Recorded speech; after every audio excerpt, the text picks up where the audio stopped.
રાજકોટ અગ્નિકાંડ બાદ આરએમસીમાંથી 7 અધિકારીના રાજીનામા। ભ્રષ્ટાચાર અને ગેરવહીવટમાં એક બાદ એક રાજીનામા પડ્યા તો સિટી ઇજનેર વાય.કે. ગોસ્વામીની રિટાયરમેન્ટની અરજી। અત્યાર સુધીમાં 6 જેટલા અધિકારીઓએ રાજીનામા આપ્યા છે। સિટી ઇજનેર અલ્પના મિત્રા, વાસંતીબેન પટેલ, જસ્મીન રાઠોડે રાજીનામું આપ્યું હતું। આરોગ્ય અધિકારી ચુનારા, ડેપ્યુટી ઇજનેર રામાવત, ડેપ્યુટી ઇજનેર આર.જી. પટેલ સહિતનાઓએ રાજીનામા આપી ચૂક્યા છે। તો રાજકોટ અગ્નિકાંડ બાદ આરએમસીમાંથી 7 અધિકારીઓના રાજીનામા પડ્યા છે। ભ્રષ્ટાચાર અને ગેરવહીવટમાં એક બાદ એક રાજીનામા પડ્યા છે। તો વધુ વિગતો સાથે સંવાદદાતા ઋષિ આપણી સાથે લાઈવ જોડાયા છે। ઋષિ, રાજકોટ અગ્નિકાંડ બાદ આરએમસીમાંથી 7 અધિકારીઓના રાજીનામા।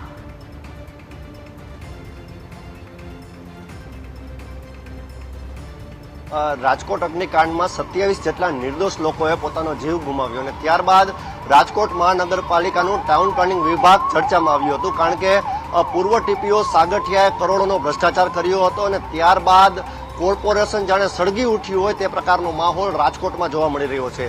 રાજકોટ મહાનગરપાલિકાનો ટાઉન પ્લાનિંગ વિભાગ હોય કે પછી કોઈ પણ વિભાગ, તેમાં સિટી ઇજનેરો પોતાની નોકરી કરવા જ નથી માંગતા અને એક બાદ એક રાજીનામા સામે આવી રહ્યા છે। અગ્નિકાંડ બાદ આ ગોસ્વામીનું 7મું રાજીનામું છે। તે સિટી ઇજનેર હતા, તે રિટાયરમેન્ટ પહેલા જ તેમને રાજીનામું અત્યારે મૂકી દીધું છે, પરંતુ હજુ પણ આગામી થોડા જ દિવસોમાં 3 ઇજનેરોના પણ રાજીનામા પડે તેવી શક્યતા છે, કારણ કે રાજકોટ મહાનગરપાલિકા એક ભ્રષ્ટાચારનો અડ્ડો બની ચૂક્યું છે। રોકડી બંધ થઈ જતા ઇજનેરોને હવે પેટમાં તેલ રેડાયું હોય તે પ્રકારનું વાતાવરણ રાજકોટમાં જોવા મળી રહ્યું છે, કારણ કે રાજ્ય સરકાર એક વાતથી સ્પષ્ટ છે કે ભ્રષ્ટાચાર ચલાવી નહીં લેવાય। હાલ અત્યારે ડીપી દેસાઈ મ્યુનિસિપલ કમિશનર તરીકે રાજકોટમાં જ્યારથી ચાર્જ સંભાળ્યો ત્યારબાદ ભ્રષ્ટાચારને જાણે પૂર્ણ વિરામ લાગી ગયું હોય તે પ્રકારનું વાતાવરણ રાજકોટમાં બની ગયું છે। રાજકોટ ધીરે ધીરે સુધરી રહ્યું છે, પરંતુ ક્યાંક ને ક્યાંક આવા ભ્રષ્ટાચાર જે અધિકારીઓ છે તે ક્યાં બીજી રીતે નોકરી છોડવા જઈ રહ્યા છે અને એનું જે ઉદાહરણ એટલે કે